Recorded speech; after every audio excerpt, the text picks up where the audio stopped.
Hi hello नमस्कार. माझ्या YouTube चॅनलमध्ये तुमच्या सगळ्यांचं पुन्हा एकदा मनस्वी हार्दिक स्वागत करते. तर मी आज तुमच्यासोबत एक छान अशी ट्रिक शेअर करणार आहे. तर डोसे आणि इडल्या आपण करत असतो सेम प्रमाण असतं. कोणी 2 वाटी तांदूळ 1 वाटी उडदाची डाळ किंवा 3 वाटी तांदूळ 1 वाटी उडदाची डाळ असं प्रमाण घेत असतं. तसंच काहीचं प्रमाणही मी घेतलं. परंतु काय होतं की जेव्हा बाहेर पाऊस पडतो किंवा हिवाळ्यामध्ये आपलं जे रवण आहे ते आपण जेव्हा फर्मेंट करायला ठेवतो तेव्हा ते होत नाही, व्यवस्थित फुगून येत नाही. आपण आंबवायला ठेवतो तर ते व्यवस्थित फुगून येत नाही. मग अशा वेळेला काय करायचं? तर बघा, रवण तर छान तयार झालेलं आहे. आपल्याला डाळ तांदूळ आपण जसं वाटतो त्या पद्धतीनेच वाटायचं आहे. परंतु जी मेन प्रोसेस आहे, म्हणजे जे मेन प्रोसेस असते फर्मेंट करणं, तर ते मी तुमच्यासोबत आज ती ट्रिक शेअर करणार आहे. तर इथं बघा, आपलं रवण हे तयार झालेलं आहे, म्हणजे वाटून घेतलेलं आहे. डाळ तांदूळ एक ओव्हरनाईट किंवा सकाळी जर तुम्ही भिजत घातलं तर संध्याकाळी आपण दळून घेतो. तर त्या पद्धतीनेच सेम असं दळून घेतलेलं आहे आणि छान एका डायरेक्शनने त्याला छान फेटून घेतलं आहे. आता बघा, आपलं रवण तयार आहे, पण आता याला आपल्याला आंबवायला ठेवायचं आहे. तर त्यासाठी काय करायचं की आपल्याला या पद्धतीने परात घ्यायची आहे. आता आपण काय करतो, खूप वेळेस बांधून ठेवतो.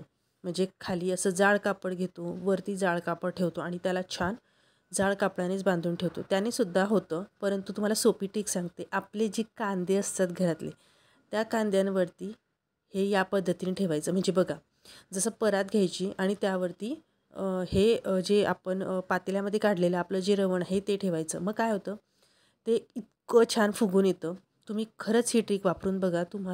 तुम्ही स्वतः याचा अनुभव घ्याल. ह्या पद्धतीने तुम्ही ठेवू शकतात, किंवा ही एक पद्धत आहे तुम्हाला ठेवण्याची. किंवा आपलं जे काय कांदे ठेवण्याचं 3 याचं हे असतं बघा, असं जे रॅक असतं त्यामध्ये आपण कांदे बटाटे लसूण ठेवत असतो, त्यावरती या पद्धतीने फक्त ठेवून द्यायचं. तुम्हाला काहीही दुसरं करायचं नाही आहे. यामध्ये ना तुम्हाला सोडा घालायचा आहे ना इनो घालायचं आहे, काहीही नाही. फक्त आपण जेव्हा हे रवण दळतो तर असं हे कांद्यांवरती ठेवून द्यायचं आहे. तुमचं रवण 6 ते 7 तासात, किंवा तुम्ही सकाळी वाटलं तर संध्याकाळपर्यंत, किंवा संध्याकाळी वाटलं तर ओव्हरनाईट सकाळपर्यंत तुमचं रवण खूप छान पद्धतीने फुगून येतं. तर या पद्धतीने ठेवल्यानंतर ह्यावरती छान झाकण ठेवायचं आहे आणि थोडी, म्हणजे पातेलं एकदम फुल रवण नका भरू, थोडं राहू द्या, जेणेकरून ते फुगून उतू जाणार नाही. तर या पद्धतीने पॅक झाकण ठेवायचं आहे. त्यावरती तुम्ही जड असं काहीतरी ठेवू शकतात. मी एक जड अशी ठेचणी ठेवलेली आहे. आणि बघा, मी सकाळी ठेवलं होतं आणि आपलं रवण छान फुगून आलेलं आहे. तुम्हाला दिसत नसेल, पण खूप छान असं फुगून आलेलं आहे बघा तुम्ही. आणि ह्यात आता मी तुम्हाला याचे डोसेसुद्धा काढून दाखवणार आहे. इडलीसुद्धा खूप छान होते. मी यामध्ये ना इनो घातला आहे ना सोडा घातला आहे, पण खूप छान असं हे रवण फुगून येतं. तुम्हाला कुठलंही काहीही करायची गरज नाही. आता मी थोडं रवण घेते आणि तुम्हाला डोसे काढून दाखवते. इतकी सुंदर जाळी पडते. ना इनो घालायची गरज ना सोडा घालायची गरज. ह्यामध्ये मी फक्त मीठ घालते, चवीनुसार मीठ आणि पाणी. कारण आपल्याला हे डोसे बनवायचे आहेत. याच्या तुम्ही डिरेक्टली इडल्यासुद्धा बनवू शकतात. खूप छान होतात. विदाऊट सोडा, विदाऊट इनो तुमच्या इडल्या छान फुगून येतात आणि डोसेसुद्धा खूप छान होतात. तर तुम्हाला मी डोसा करून दाखवत आहे. तर बघा, मी एक तवा गरम करायला ठेवला आहे. त्याच्यावरती तेल टाकून घेतलं आहे आणि तवा गरम केला आणि यावरती मी डोसा टाकते. तुम्हाला मी जाळीसुद्धा दाखवते.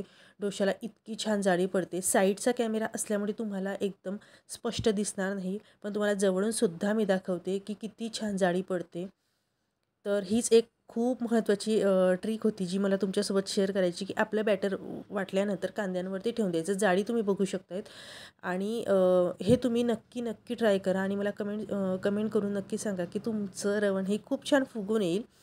तर बघा, जाळी किती छान पडली आणि आपले डोसे खूप छान टेस्टी असे बनतात. बघा, आपला डोसा तयार आहे. बघा किती छान जाळीदार असा डोसा आहे. दुसरासुद्धा डोसा बघा, मी तुम्हाला करून दाखवते. किती जाळी पडली आहे. इडल्यासुद्धा खूप छान होतात. कशी वाटली तुम्हाला रेसिपी मला नक्की कळवा. आवडल्यास लाईक शेअर सबस्क्राईब नक्की करा. आणि डोशासोबत बटाट्याची भाजी आणि खोबऱ्याची चटणी. चला एन्जॉय करूया. बाय.